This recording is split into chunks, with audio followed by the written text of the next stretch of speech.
A group of kids laughed and hollered in the field beyond the playground. They had had their fill of swings, slides, monkey bars, and the merry-go-round. The new entertainment was much simpler, but just as captivating.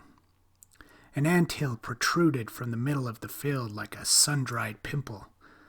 All the kids gathered around it, watching the big red ants march back and forth like lines of soldiers. Some of the ants carried pebbles or twigs.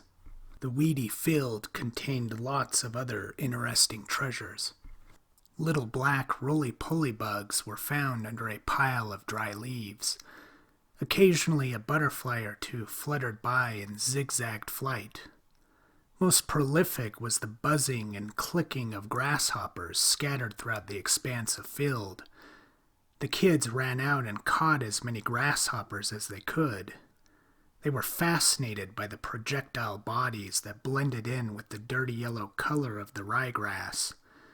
They liked to stroke the prickly edges of the rear legs and rub their thumb over the seemingly sightless pebble-like eyes.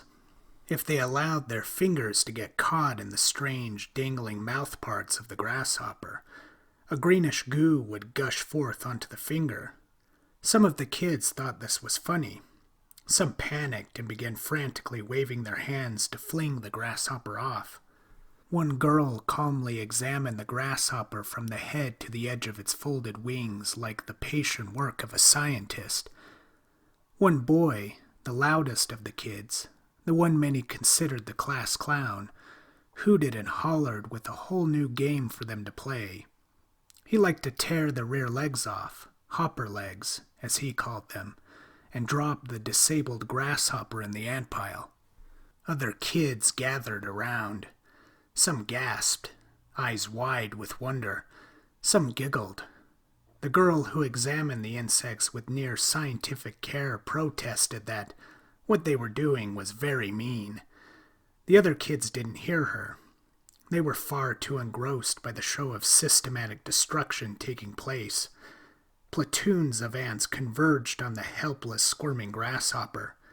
The ants swarmed it, digging their pincers into its delicate body, dismantling it. Some of the ants even carried portions of it down into the anthill. "It's like war," one boy hollered. "The ants are winning," a girl chimed in. "This is mean. They can't help it," the science girl protested. The group cared not. They had discovered a new game. They were having fun. They rushed the field to collect another grasshopper. They wanted to play the war game once more.